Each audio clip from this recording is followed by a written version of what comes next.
We're on. Okay, we're getting started again. Thank you.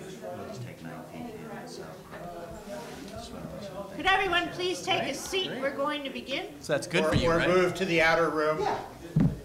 Thank you. They had a lot of choices. Hello. Okay.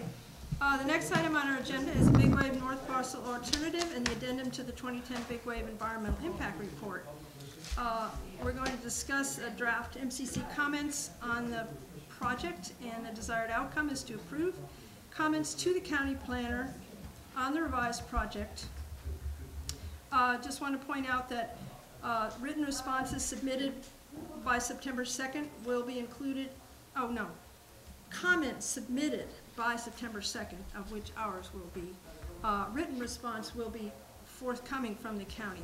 And then there will be a planning commission hearing October 22nd tentatively, and there will be a staff report for that. So there's another opportunity to comment. This is not definite, this is not final.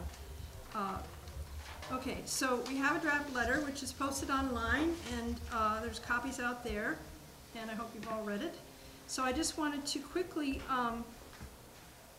hit the main points in the letter, and then I have a few slides to help clarify a few points. So first of all, the project description needs to be clear. The plan remains in flux with details out of date, in error, or lacking as noted throughout the letter. On project scale, this North Parcel alternative is an improvement. The office park has been scaled back somewhat, but it still exceeds the 2006 Big Wave project, which was presented as fully supporting all project goals.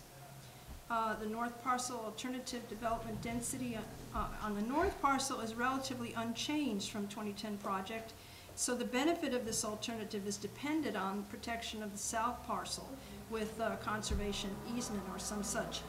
The square footage of the Wellness Center is understated by 19,500 square feet. So LCP policy 3.13 about maintenance of community character calls for development to be compatible in scale, size, and design. The community design manual says structure should relate in size and scale to adjacent buildings and to the neighborhood in which they are located. So the letter includes a bunch of measurements of nearby buildings. The 38-foot building height of the North Parcel alternative is out of scale with adjacent development and will dramatically change the local community character. The tallest existing warehouse in the immediate vicinity is 24 feet tall on the north side of Pillar Ridge. And the vast majority of development in Princeton is 1- and 2-story. I have some quotes in the letter from the Plan Princeton Community Visioning Report put out in October 2013 about preserving the area's existing character, its small scale, its natural environment. This is the vision from the community. This was widely attended and participated in. Here's a quote: "Many people want to see Princeton retain and enhance what makes it special today and to limit the height, bulk, and mass of new development," unquote. The Plan Princeton Existing Conditions Report, published in May 2014, states large-scale hotel development along Capistrano Road should not be used to represent community character. Our letter asks for story poles, and then there's a long section on traffic, covers the jobs housing imbalance, the reverse commute, inadequate or indirect access, emergency access, the Cypress Highway 1 intersection, the fact that LCP policy 2.52 requires that traffic mitigation measures be installed as part of the project prior to occupancy. Vehicle trip projections are based on completely arbitrary and non-binding apportionment of business park uses, and therefore the traffic counts could be underestimated, drastically underestimated perhaps, before the actual built-out project. Pedestrian and bicycle safety. The one section they propose of multimodal trail fronting the project would not adequately mitigate the increased pedestrian and bicycle hazards of dramatically increased traffic on the rest of Airport and Cypress and through Princeton.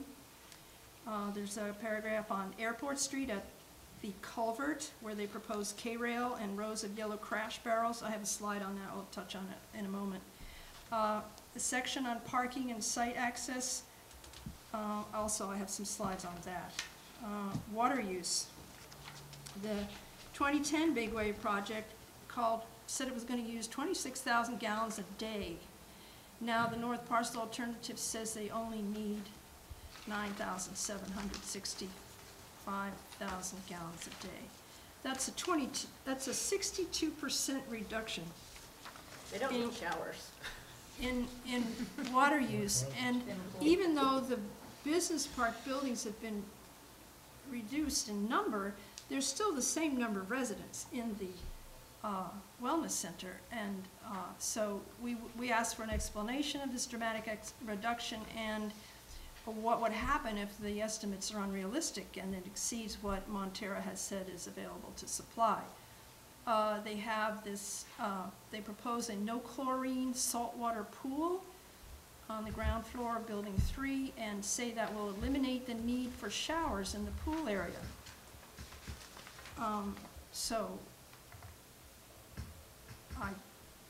There's a bunch of questions about that. Then we have landscaping plan and wetlands restoration. Unfortunately, they proposed that the North Parcel wetland restoration wouldn't happen until phase 4, which could be up to 15 years later. And that basically, it needs to occur immediately upon cessation of active farming, and it goes into detail about that. Another big difference in the project is that the 2010 project proposed they were going to recycle their wastewater. And so they had their landscape restoration plan had to get rid of all this water. So basically they proposed to water everything year round copiously, and the landscape plan the plans were chosen for that. So, but they haven't changed the plan, and the project doesn't have all that extra water to use. LCP policy 8.16 encourages landscape plantings common to the area. Well, the landscape and restoration plan would add over 2,000 trees to a 19-acre site that never had any trees, transforming rather than restoring the site. And we asked that they, well, among other things, that they cluster the trees around the buildings and use shrubs to screen the parking lots instead of this wall of trees around the perimeter. We have a section on signage. Not liking the sign high on the building, but preferring low signs at the entrance on Airport Street. There's a section on grading with a number of questions. And a section on the development agreement, and I wanted to read you some of this. The proposed 15-year phasing plan with the development agreement is a one-sided benefit for the developer that cannot be justified and may set an unwarranted precedent. There needs to be significant public benefit in exchange for the special entitlement of such an extended freeze of existing zoning regulations. Freezing the zoning regulations benefits developers, but it is a detriment to the community. The county's already more than generous with its policy of freezing zoning regulations for a project as early as when the application is deemed complete. And then we have a last paragraph here about LCP policy 5.2, designation of prime agricultural lands, where the county was supposed to change the land use map and put the prime agricultural lands on there, and they haven't done it yet. And so it still says industrial. So we have missed a prime opportunity, should I say. Last paragraph. The prime opportunity was missed to correct this and ask if the county has a timeline for complying with this policy. Okay, so that's just, and you can ask me questions later, but I just want to go over these slides. So this is a slide from the previous go-round, but I just put it here because I wanted you to see the two access choke points that we talk about, the one down there in Princeton at Prospect or up at Cypress. And those are the only two ways you can get out of this whole area. You can't go up into West Moss Beach. You can't. That's it. And I guess that's all I need to show you. You've probably been looking at that long enough anyway. Okay, so this is just to orient you on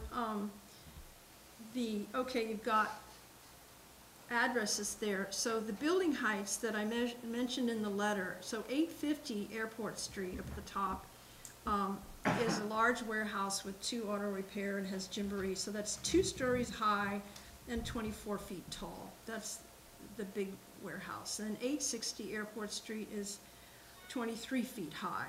And 33, the one down there at the other side of the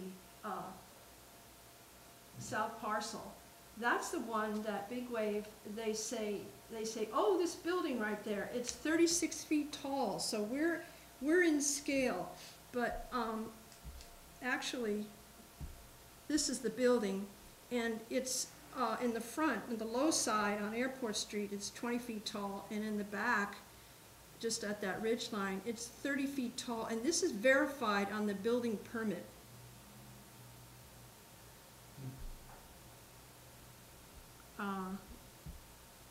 There was a couple other things here I wanted to show you. Okay, so this shows you where the culvert is that takes drainage under the road and into the marsh, and it runs between. Oh, look, you can see my cursor. Oh, how cool. I forgot I had this laser pointer. Okay, so it takes the water from the runoff from the airport and takes it to the marsh. And so Big Wave is proposing this multimodal trail all along the front there. And they have this idea for how to cross this narrow section, and I just want to show you where it is. And then this here, Northwest Trail, in their plan, they say they're going to make a trail here to there, and with the idea that that would connect with Pillar Point Bluff trails, but it totally doesn't.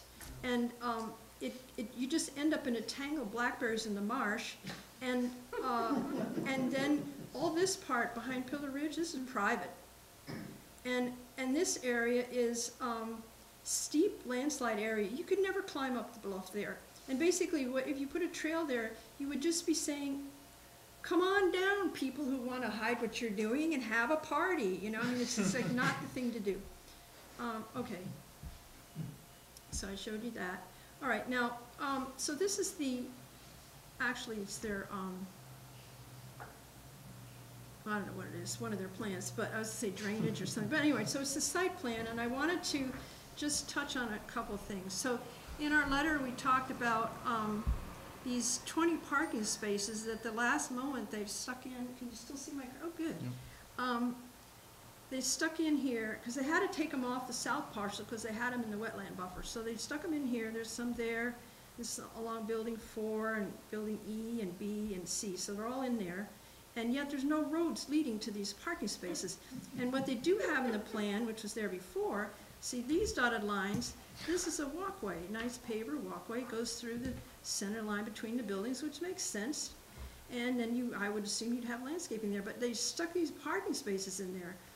And, God, I just don't know. So, okay, and then the other thing is phasing. I put the numbers and letters on here so you can get a sense of it. The numbered buildings, 1, 2, 3, 4, that's the wellness center. And the letters, these are the commercial buildings. So they say they need 15 years to develop this. They want a 15-year development. But what they're saying is the wellness center, 1, 2, 3, and 4, plus the whole south parcel, whatever they're going to do there, that's all going to happen in the first 5 years. And then from years 5 to 8, they're going to build C, D, and E. So C, D, and E. So now we're at 8 years. And the only thing missing is A and B. And they say they need 7 years to build that. So this just dawned on me today when I'm putting the slide together. I'm thinking, well, wait a minute. Why 15 years? I mean, even with their proposal, it sounds reasonable to say 10 years is certainly all you need. That sounds generous. So, oh, and also I wanted to point out here, so as you look at the parking spaces, the way they have it in the plan, you see these parking spaces, they come and the cars park right up against each other here. And just these few little these skinny little things here, that's for planting. And, you know, you can count them along here. 1, 2, 3, 4, 5, 6, 7, 8, 9. All right. So then you go to the planting plan. Oops. Come back. And count the trees, man, that they're going to put in those. What do we got? 1, 2, 3, 4, 5, 6, 7, 8, 9, 10, whatever. Obviously, they're just plopping these. These are 24-inch box trees that the county says they need to put. I mean, they're just putting them in the. Obviously, they can't plant them there. So that's in a letter too, saying, you know, wait a minute, this doesn't add up. Actually, I had to change the bullet. I'm just every time I touch this project, I find something else that's wrong.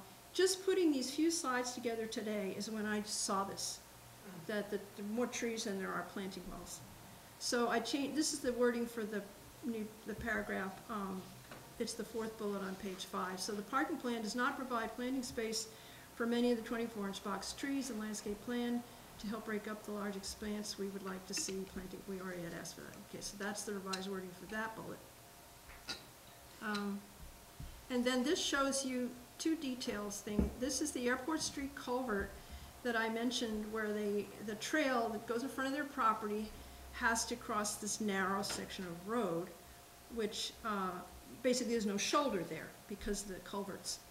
And I've highlighted in red what they propose to do. The red is K-rail, so there's 3 sections of K-rail, so that's 60 feet of K-rail on each side of the street, and then these crash barrels, you know, the bright yellow barrels, you've seen them. Attractive. And yeah, and so that the cars won't crash.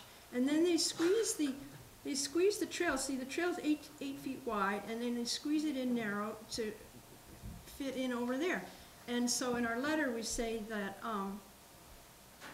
they ought to put a bridge, but they just ought to put a bridge here, you know, like the Namely Patriots Trail or something.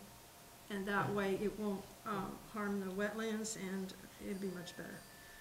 And then this lower picture is the park beach. Do we have any idea what the purpose, why would they put that K-rail in?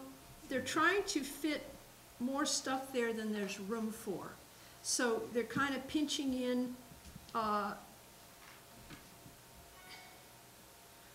you're not going to get a polite, intelligent answer from me on this.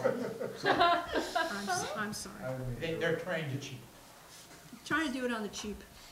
All right, so the bottom one is the beach parking that they're going to put along the road at the south parcel. And originally they had, when we wrote our letter in March, they had it that the cars just pointed perpendicularly, just pull in, and they would have to back out onto Airport Street.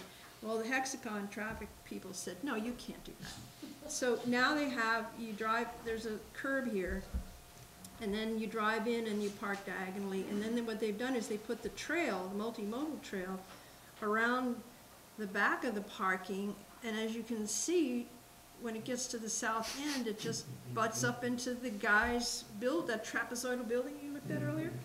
And so what our letter proposes is that they, first of all, they're required to have at least a 4-foot landscape buffer here to screen the parking. So we're saying put first the buffer, then the trail, then the parking. And that way that brings the trail out in this area so it can connect with actual public property. I think the reason they did it that way, Lisa, is the planners don't like the trails crossing driveways. Now, we all know the parallel trail does that a lot, but that's probably what they did. Well, there's only one driveway. Oh, this other driveway, yeah, but it crosses the driveways into the business park, which are going to be a lot busier than this. So I don't really think that I care. But I agree. I'm just guessing that's probably what they did. All right, so the last slide is a proposed new paragraph, which wasn't in the draft I sent you. There was a letter that came from Rich Newman, who's the chair of the Airport Land Use Committee, and he's a pilot. And these two issues were put forward in the previous project, but what the heck. So the proposed language is the section on airport hazards, the potential for aircraft hazard due to project-related wind tunnel effect has been brushed aside with the claim that the Pillar Point Bluff blocks prevailing winds from the west. And I know it because I live there. The winds blow from north to south or south to north, and you know, I guess they must hit the bluff and go around. I don't know what they do, but anyway, winds don't get blocked, they get diverted. And the issue with the airplanes is fluky wind. This is a sailor's term, but I mean, it's you don't know quite where the wind's coming from or how hard it's going to hit you or when. And that's the problem for the airplanes. And so you put these tall buildings there with these canyons in between, and who knows what will happen. And then the second here is airport noise. It's reflected noise, and this impacts the 850 odd people living at Pillar Ridge, because you know we live there. We know we live next to an airport, and we don't complain. But what they're talking about doing is adding these tall buildings to the south, and as the planes take off, that loud roar that comes from one direction will now come from off these buildings to the south, and you'll hear both of that. It's sort of the effect of like being in the Pillar Ridge Clubhouse. How bright that room is. Okay, so this is the proposed addition. So that's my presentation, and I will take questions.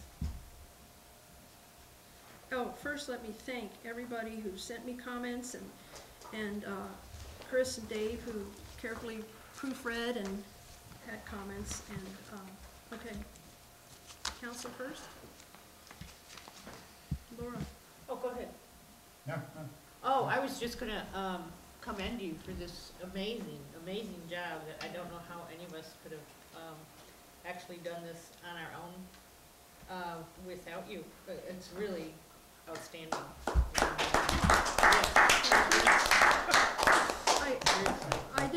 I did a thesis on Big Wave, it seems like, in December 2009, so this wasn't new. You should get a master's degree. Yeah. An honorary master's, that's helpful, thank you. At least one of those caps, Yeah. What, anybody else? graduate. I actually do have two quickie questions. So the first is, and I have to, you know, kind of excuse my naivete with a lot of this stuff, but so what's the desired outcome of this letter? Is that actually that the county will take it into consideration and go back and make them kind of take a second look at I'm all of glad these you things asked, you're that's a pointing good out? question.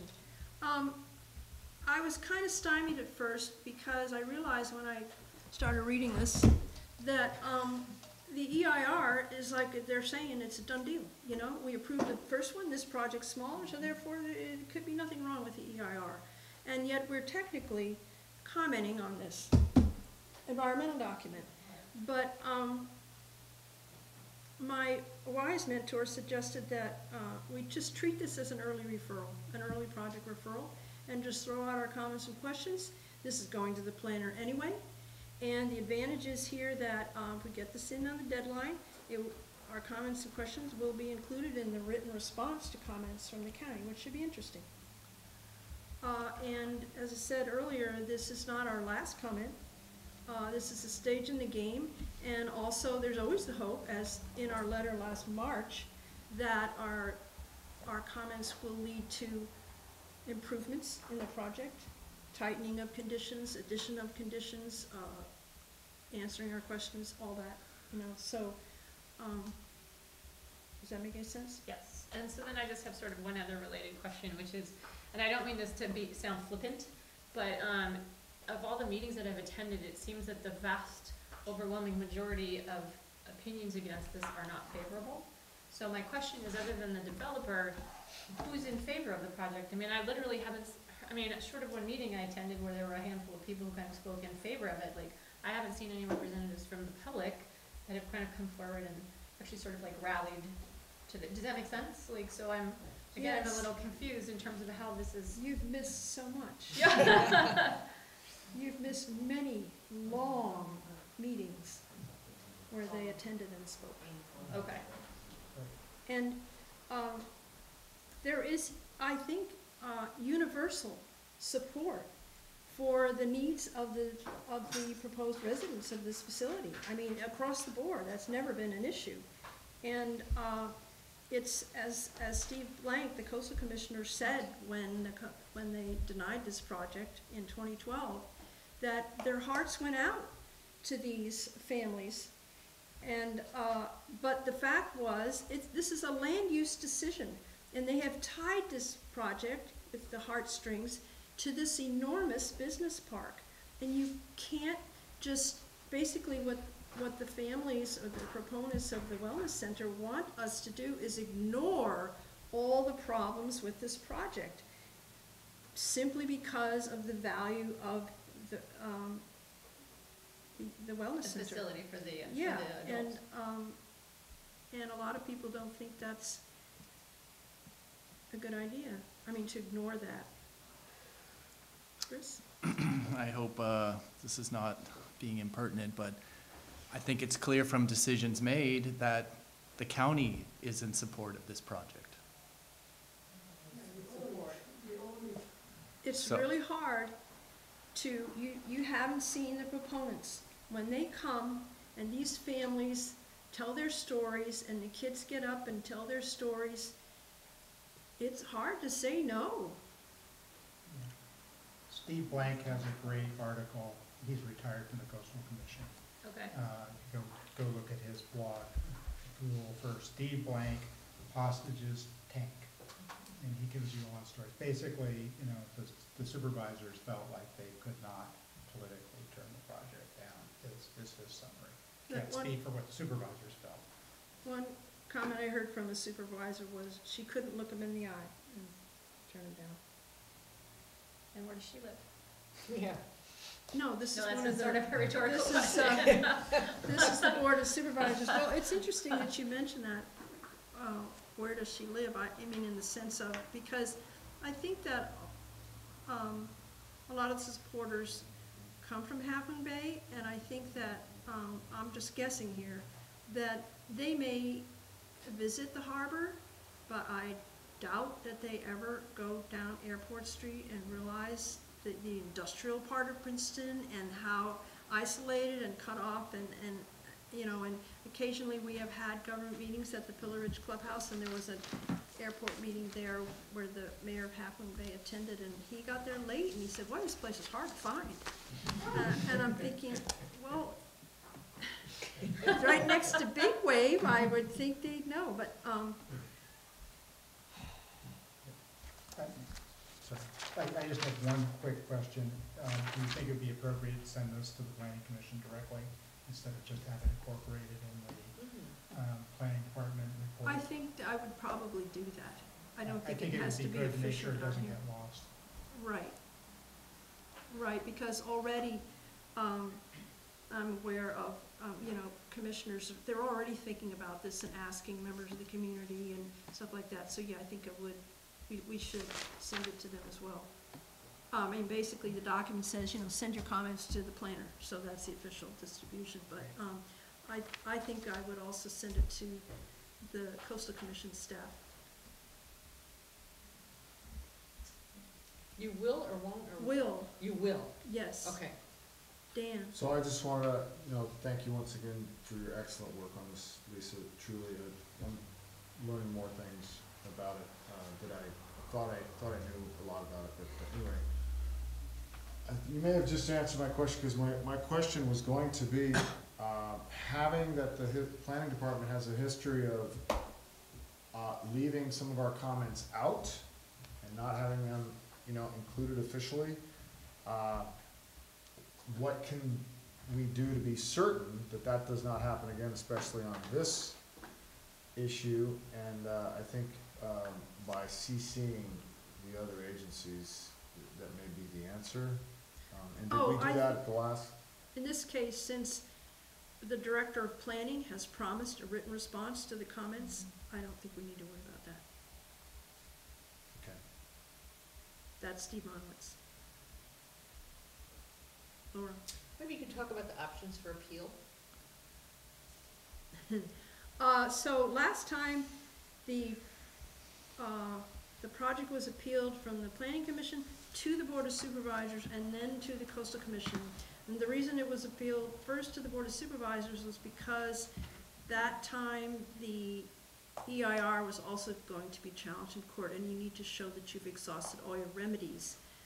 This time, the EIR is out of play, and we're focused here on the coastal development permit for this project and its compliance with the LCP, which is the stuff that the Coastal Commission deals with. So if it wouldn't be the MCC, we don't appeal projects. We're only advisory to the Board of Supervisors. But if individuals in the community or other groups wanted to appeal a Planning Commission decision, assuming they approve it, they could appeal it directly to the Coastal Commission, and there's no charge for that. Any comments from the public? Sabrina? Yeah, hi, Sabrina Brennan. So I'm here representing the Seal Cove Property Owners Organization, and we're planning on commenting on this plan, and so far the plan is that we are going to support this letter. We think it's a really strong letter, so I just wanted to chime in with that.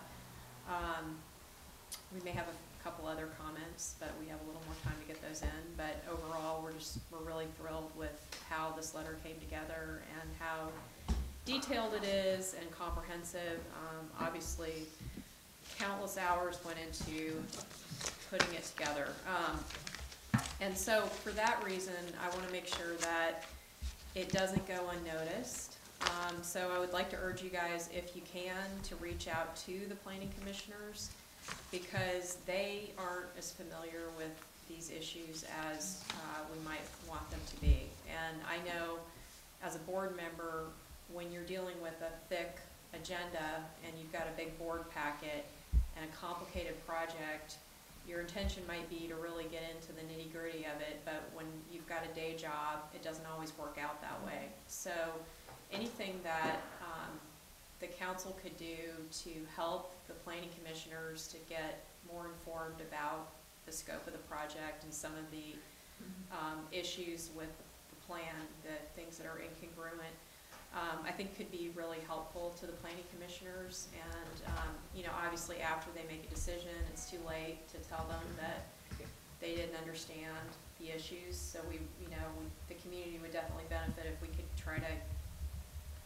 communicate with them early on and just make sure that they're reading and understanding this letter, because it's one thing to read it, it's another thing to understand it. And we all understand it pretty well, I think, for the most part, because we've been living it for how many years now? I don't even want to think about how many years and how much of my garage space is taken up with these huge documents. But anyway, so I did also want to just reiterate that I think story polls are really important, and I do not think we should allow this to go on without story polls. There's really no true way to get a sense of this project without them, and they need to go up for whatever, I don't know, whatever the standard time is. I'm glad that you brought to light the issues with the trail crossing, because that wasn't something I'd been aware of, and I think there are a lot of little things about this plan that are hard to visualize. So I'm wondering if maybe when information is being communicated to the planning commissioners, and maybe you guys have already thought of this, but if there's a way to include some slides or some visual information where you're pulling out the key stuff, like for example the planting situation where there's not enough room for all these trees that are supposedly going to be put in. Those kinds of visual aids would, I think, be really helpful. So I'm not trying to make more work for you, but I just thought that was super useful. And then one thing I don't understand is I'm still hung up on this thing about Cypress Avenue. So my understanding is that if the project were approved, then the developer would be required to pay at least part of or all of the cost of putting in a signal or a roundabout at Cypress and Highway 1, because that's the only real emergency exit for this development, and then of course the other neighborhoods. If that's the case, shouldn't there be a plan for that included in the plan? Like, shouldn't there be a plan for that intersection as part of this plan? Like, what are we just gonna leave that, you know, to some mystery as to, you know, what will happen there? It just seems to me that if it's gonna be required, which is what they told us at the last meeting, then they ought to have that planned for in this plan.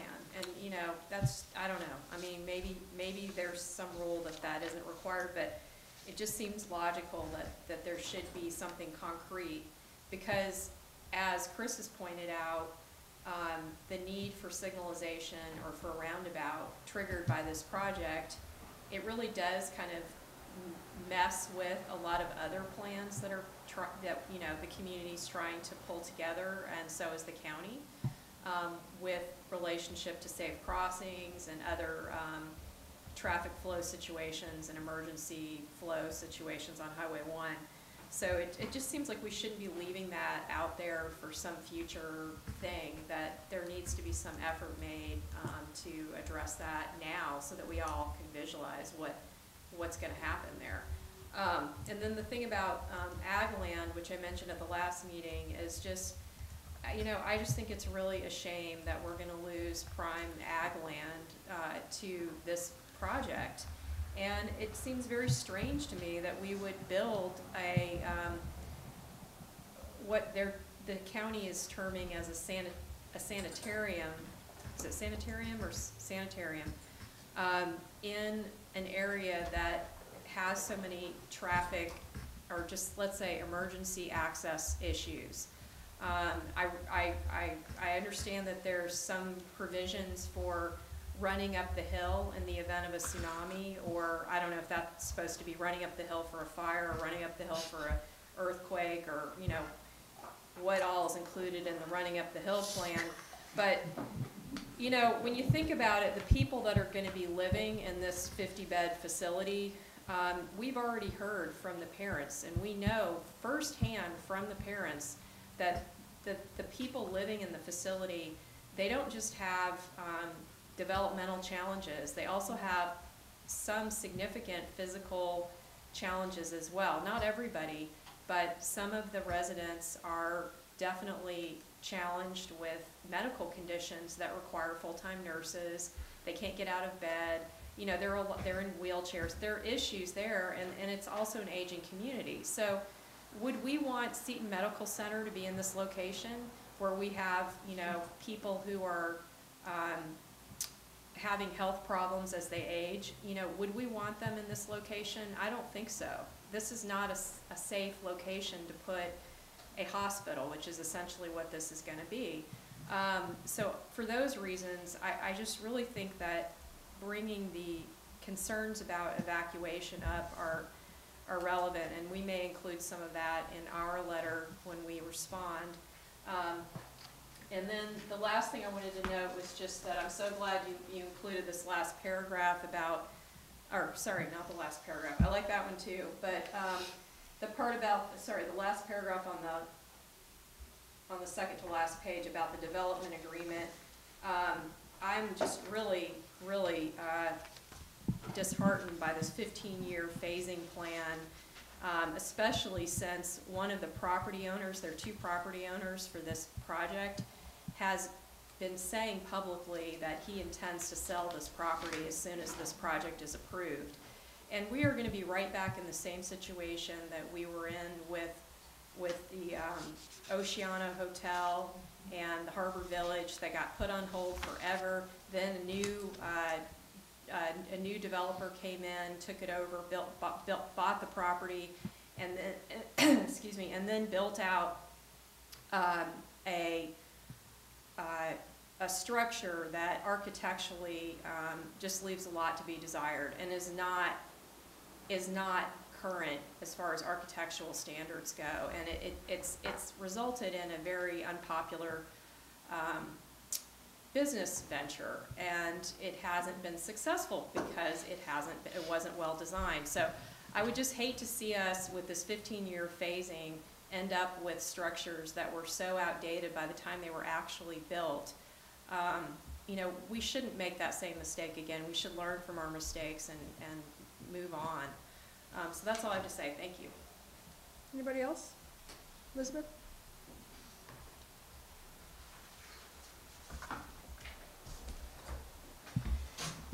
I'm not sure how many of you had a chance to read my write-up for the Planning Commission and the Coastal Commission.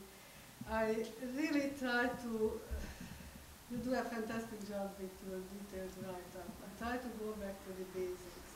I reread the Coastal Commission rejection.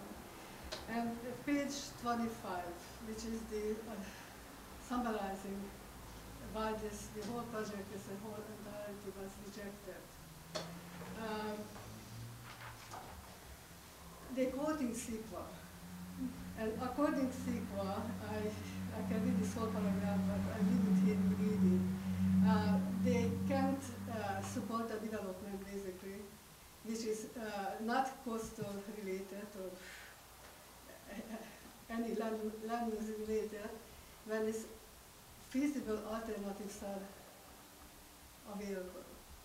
And going back with the very first step, that why here, nothing changed. The project is back. The size almost the same. Now it's pushed into one lot. Yet nothing changed since this rejection. The same project is back, and the same criteria to reject it is still valid. So I wonder, first of all, why don't we have a new EIR? If they think it's a new project, then let's research it. If it's not a new project, then why is this rejection invalid? Because it was based on everything which you see on this parcel put together. So that's my very first step, which I have a big issue. The second, if they went through this, we didn't make this up, with this wellness center, sanatoria, assisted living, whatever, different criteria how to name, finally now it turned into an affordable housing project. Obviously, we have 3 sites, 2 on Mars Beach, 1 next to the hospital, 1 in Argonauta. I brought it up. None of these problems will occur if you just go there. None the expenses will occur if you just go there. Yet we are reviewing the traffic and the roundabouts while this so-called can't afford it anywhere project is sitting in an area which has no coastal connection and built on a tremendous amount of use permits which have nothing to do with land use, nothing to do with the zoning. Now if you're going back to the idea this is an affordable housing project, the RCP has to be amended for water allocation. If it would have been a sanatoria, which is everywhere a freestanding business, which is supporting itself, otherwise it would close, they get regular water service. There were no issue with it. But it's not. It is an affordable housing site. The RCP allocated the Montana Cemetery District or this housing site the waters. That's one thing that if now all of a sudden they decide that they have plenty of water for everybody, they still have to amend the RCP to supply this land with water allocation. Otherwise it will come out from the 2-year, how many units, 40 units we can get a year. So for 2 years nobody will build because we're building a sanatoria, which is actually not really a sanatoria but an affordable housing project. And those are not eliminated because all these projects going with the land. It stays with the land. You can't say that I'm eliminating one and then give it to the other because you have to go to the other. PUD zonings, the RCP amendments, it's a long process. And why this really pushed through like that, I just kind of understand it because it has to be grandfathered into something. And I'm really puzzled. So what is not true anymore, which was the first rejection from the Coastal Commission, which not the same right now? Just please answer somebody. So I'm not envy to review and review the same thing. I just don't get it. Why? And none of these elements in this whole proposal are actually freezing the zoning. They are use permitted. Use permit is actually something which is good for a year, and either they have to suspend it or they have to rerun it. but it's not something you give out for 15 years. Use permit is really not designed for this purpose. Rezoning is it, PUD zoning it is, a whole bunch of zoning elements which can hold a land if you prove it that actually it has something connection with the coastal and the coastal related uses. But those are use permits which no one has approved for but, except the affordable housing project, which is not treated as such. So please read it because I can talk here an hour and I don't want to. It's just, I'm going back to the step one that why, how many times spending on something which has an easy solution, always had an easy solution. The RPUD people who deserve a housing would have been done 5 years ago if you just go on the right location, but they didn't. Now it's getting more expensive and yet, and I know any legal definition which actually allow to have a major subdivision and then support the trigger project by Mansfield, which is what this will do, because they didn't specify any uses which are coming into. Yes, the zoning allows use permit offices, but not office complexes and not an office park. There's a total different animal. Elizabeth, did Okay. you send us a copy of your letter? Maybe not for, That would be helpful if you could share it with us. yeah. You could just send I can send give it to my- me and I I will, email it. and I will distribute it to the Yeah, council. if anyone wants it, I'll leave it here, but I email it to you. All right. I just, Thank you. and I will go after this as far as I can. I don't know how much you can do about it, but it has to be explored, really. Why are you doing this? And if the CEQA and the coastal rejection wouldn't based on everything on that code, then okay, but it did. It's still the same. Okay, Thank you. Thank you. Fran. Keep it short. I first of all want to thank you for all the hard work you did there. It's a terrific report you did, and I want to support it. So I'm going to have one or two of my groups supporting it too, and supporting your letter. Thank you. Thanks, Fran. Thank you. Okay, council, are we done talking about this? Do you want to? I would like to put a motion on the floor to approve the Big Wave letter. As amended? As amended. As amended to include the airport language. Second. All in favor? Aye. Aye. 6-0. Thank you. Thank And you. I do realize the value of slides, and that generally I tend to work that way, but this seemed like the time for a letter, and I was worn out. But I will get to some slides I think that would be helpful for the planning commission. I think it really would. Yeah, and we might have them for the hearing or whatever use we can make of them. Okay, so next item is council activity. Any members have any? Chris? Attended the GSD board meeting on August 21st. Marlene Finley was there, County Parks Director.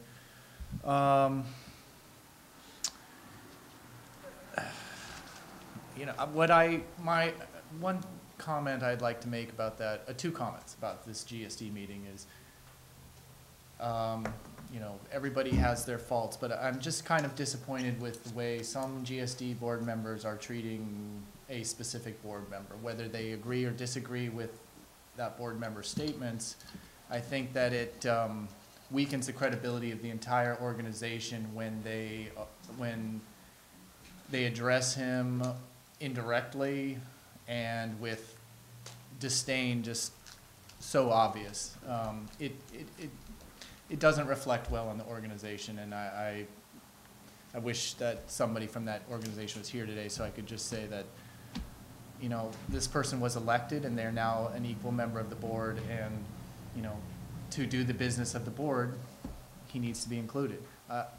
I mean, I'll just say I'm specifically speaking of David Seaton. I watched that video. Yeah, as the member Saw that the back of your head. that I believe is being treated rudely, and though I personally may not agree with David's positions a lot of the time.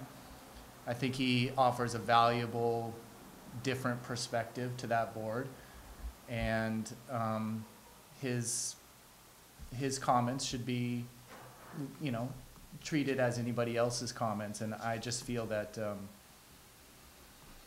I was disappointed in, though I don't necessarily agree with David on it, I was disappointed on how he was treated at that meeting. And I've seen it happen to him at other meetings too. It's an ongoing thing, and at a time when the GSD is trying to do a big thing and a great thing for the community, I feel that they are alienating part of the community with this behavior. The other thing I would like to say is that I think the GSD finds itself in a kind of hamstrung by the fact that they are not really allowed or to discuss any specific plans for what's going to happen when they become a community services district. And I think the community doesn't really understand that. The community wants to talk about plans and what are you going to do and what are your plans on the table. And I just think it's just not been made clear.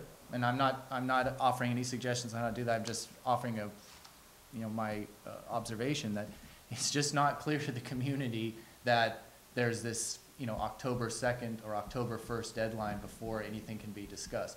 Why LAFCO did that, whether it was right or not, that's immaterial, but they can't get into any specifics until after that, and the community doesn't understand that, and it's frustrating the community. And I believe leading up to that date, it is again kind of turning people off of, wait, we had this big thing in August and September, and we had this vote, and then nothing's happening. What's happening? Why isn't something happening?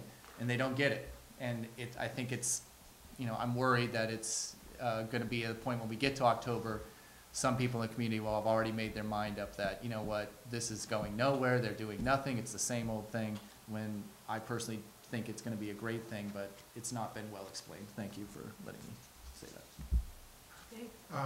Just very briefly, I attended the special city council meeting at Half Moon Bay on Tuesday, where they decided to appropriate $100,000 of their Measure J funds to get the permit process started on replacing or repairing the Dorcetius Creek Bridge, the coastal trail bridge.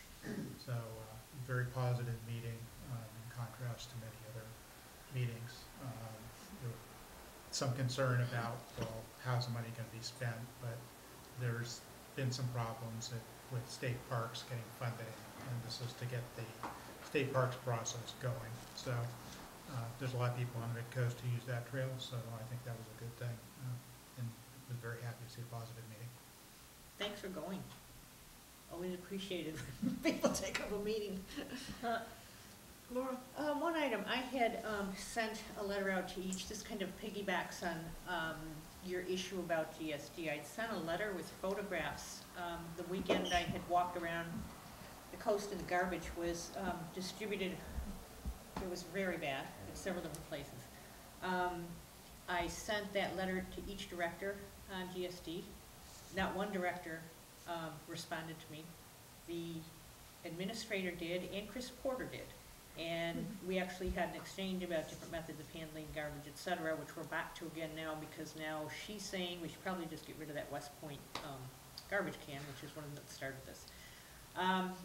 And it involves people being fined, et cetera, et cetera. But my point is, maybe Chris, you and I can offline. My concern is the same that you have, is that for whatever's happening with the board, one is not perceived as, even as someone from the public, as being, there's no communication somehow. Everything goes through staff. That may be the way they've chosen to work, and I'm not saying it's right or wrong, but I would like to maybe look at some ways that we could work with the chair or the administrator, whatever, to really be putting forth here a connection between the community and the board. And maybe they're not aware of it. So there's no resolution. I was told that staff, not the directors, are responsible for the trash situation. I don't agree with that because it's been going on for so long, but that's not my call. So I will just keep you updated as I hear anything new about garbage. It might be appropriate to start CCing Chuck Duffy on those as well, since he's the general He's manager. on every last thing. Yes. Excellent point. I do have two quickie things. So, just to let you know that it hasn't fallen off of my radar. I don't know if you know, but there's a little bit of shakeup at the San Mateo County, oh gosh, I can never get it right, the vector control people. They have a really lengthy name, so I can never remember what it is, but at any rate, they are, looking to bring a public relations person on board, and then they're also, going to be replacing the gentleman who is the head of it currently. So at any rate, I spoke to a representative over there who seemed quite harried, and I told him that I wanted to do some follow-up to the meetings that we have had about the second generation rodenticides and the use here on the coast, what their future plan is, if they've changed anything, if they haven't, why not. And I just wanted to say that I'm not going to drop the ball on that. I just wanted to let you know at some point down the line I'll come back with some kind of additional information. And then the second thing is that at some point in time, and I will certainly chat with everyone about getting it on an agenda, but I think I had mentioned this when I first came on board. I think a lot of the things that come up before the council here are sort of negatives, you know, we're trying to sort of deal with problems all the time, and I feel like it would be a really nice thing to focus on something positive. And along those lines, I would like to put forward to the council at some point when I have a presentation pulled together, the concept of participating in the Sister Cities program. I've already talked to a representative there, and she's told me that we could participate as a community.